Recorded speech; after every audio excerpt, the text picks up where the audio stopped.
Donc, comme on vient de dire, là, dans le domaine aérien ou terrestre, on peut identifier deux divisions principales, à savoir l'écologie terrestre ou épigéoécologie et l'écologie des sols ou édaphologie. Bon, maintenant, c'est quoi l'écologie terrestre ou bien l'épigéoécologie? Bon, comme vous remarquez là, l'épigéoécologie, c'est un terme qui est formé de trois parties: épi, géo et écologie. Qu'est-ce qu'on entend par alors le terme épigéoécologie?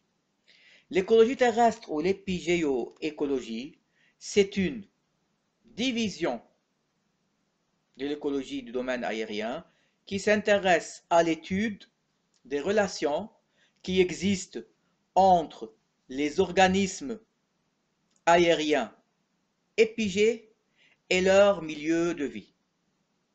Et qu'est-ce qu'on entend là par organisme aérien épigé? Lorsque je dis organisme épigé, c'est-à-dire ce sont les organismes qui vivent à la surface du sol. Et aérien, c'est-à-dire dans l'air, ils respirent l'oxygène qui est dans l'air. Donc, organisme aérien épigé, ce sont les organismes qui vivent à la surface du sol, comme par exemple nous, en tant qu'êtres humains, ou les autres animaux qui vivent à la surface du sol, et même les plantes. Bien sûr, y compris bien sûr les oiseaux qui, s'il est vrai qu'ils volent dans l'atmosphère, mais leur vie dépend aussi donc du sol, de la surface du sol. Donc, l'épigéoécologie, c'est l'étude des relations qui existent entre les organismes aériens épigés, c'est-à-dire les organismes qui vivent à la surface du sol, et les conditions qui règnent dans le milieu où ils vivent. Donc, c'est ça, d'une façon trop simplifiée, la définition du terme écologie terrestre, ou bien la définition de la division d'écologie terrestre ou épigéoécologie. La deuxième division du domaine aérien, c'est l'écologie des sols ou édaphologie. Et là, regardez bien aussi le terme édaphologie, il est divisé, il est formé de deux parties, édaphe et logis. Édaphe, ça vient du mot édaphique, c'est-à-dire sol, et logis, c'est la science du milieu sol. Donc, on va étudier l'écologie des sols. Alors, c'est quoi par définition l'écologie des sols ou l'édaphologie? C'est une division du domaine aérien qui s'intéresse à l'étude des relations qui existent entre les organismes aériens hypogées et leur milieu de vie. Donc là, je parle d'organismes aériens hypogées.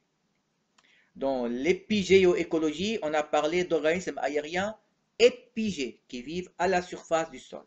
Là, on parle d'organismes aériens hypogées, c'est-à-dire ceux qui vivent dans le sol, comme par exemple les collemboles ou bien les vers de terre, ou même les micro-organismes, que ce soit des champignons ou des bactéries qui vivent dans le sol, ou autres espèces.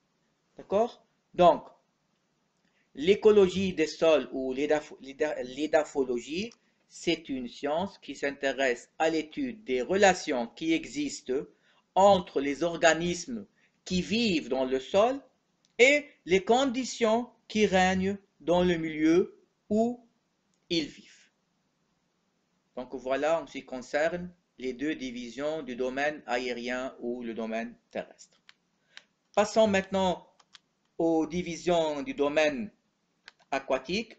Et on avait évoqué, si vous avez encore une bonne mémoire là, je viens de parler de deux divisions principales. C'était l'océanologie et la limnologie. C'est quoi l'océanologie? Regardez aussi le mot océanologie, formé de deux, c'est un terme qui est formé de deux parties, océan et logie, c'est-à-dire la science des océans, ou bien l'écologie marine. Lorsque je dis océan, on sous-entend les milieux marins, que ce soit les mers ou les océans. Donc, par définition, c'est quoi cette division? C'est une division qui s'intéresse à l'étude des relations qui existent entre les organismes marins ou océaniques et les conditions qui règnent dans le milieu où ils vivent. Donc, entre les organismes marins ou océaniques et leur milieu de vie. Donc, à côté de l'océanologie, on a la limnologie ou l'écologie des eaux continentales. Et lorsqu'on dit eaux continentales, c'est-à-dire les eaux qui existent à l'intérieur des continents, les écosystèmes aquatiques qui se trouvent à l'intérieur des continents, à savoir par exemple les rivières, les fleuves, les lacs, les étangs, les marais, et bien d'autres, tous les écosystèmes aquatiques qu'on peut trouver à l'intérieur des continents. Donc, selon le même principe, la limnologie ou bien l'écologie des eaux continentales, c'est une division du domaine aquatique qui s'intéresse à l'étude des relations qui existent entre les organismes des eaux continentales, que ce soit des animaux bien sûr ou des végétaux, et leur milieu de vie. Donc les conditions dans lesquelles vivent ces êtres vivants. D'accord? Bon, si vous vous rappelez, j'avais déjà évoqué 5 divisions et j'avais dit que la 5e division, qui est la paléoécologie, je l'ai mis entre le domaine aérien et le domaine aquatique. Pourquoi? Parce que les études des fossiles, qui est la paléoécologie, ou bien l'étude de l'écologie des fossiles, donc, elle s'intéresse, ou bien elle peut être liée soit au milieu terrestre ou au milieu aquatique, soit au domaine terrestre, aérien, soit au domaine aquatique. Parce qu'on peut trouver bien sûr des fossiles aquatiques, comme on peut trouver aussi des fossiles terrestres.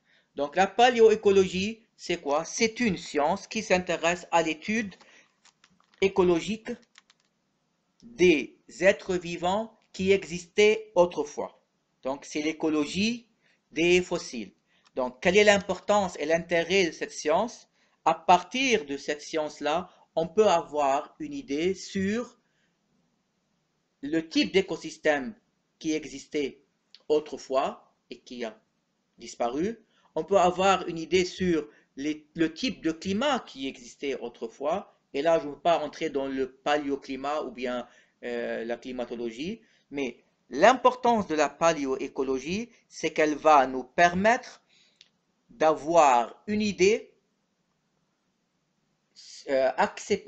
sur le type d'écosystème qui existait autrefois, en se basant sur des données, bien sûr, euh, qui reposent sur l'étude des fossiles et dans ce sens-là, en combinant les conditions du milieu et l'étude des fossiles, on peut avoir une idée sur la forme des écosystèmes qui existaient autrefois. Donc là, je peux vous donner un exemple. Lorsque, par exemple, vous regardez des films de science-fiction qui parlent, par exemple, des dinosaures, et donc vous voyez ces dinosaures-là, et vous les voyez dans un milieu de vie, dans un écosystème. Donc la reconstitution de cet habitat et de ces écosystèmes-là, elle repose bien sûr sur des données scientifiques basées sur des études paléoécologiques. Je ne veux pas aller trop loin dans ce domaine-là, je vais m'arrêter là et je simplifie tout par une définition qui est claire. Par paléoécologie, on sous-entend la science qui étudie les relations qui existent entre les organismes fossiles et leur milieu de vie. Donc c'est une science qui étudie le mode de vie des êtres vivants aujourd'hui disparus et les rapports qu'ils entretenaient entre eux en tant qu'êtres vivants et avec le milieu qui les entoure. Ok? Donc voilà tout simplement, d'une façon un peu simplifiée, c'est quoi la paléoécologie.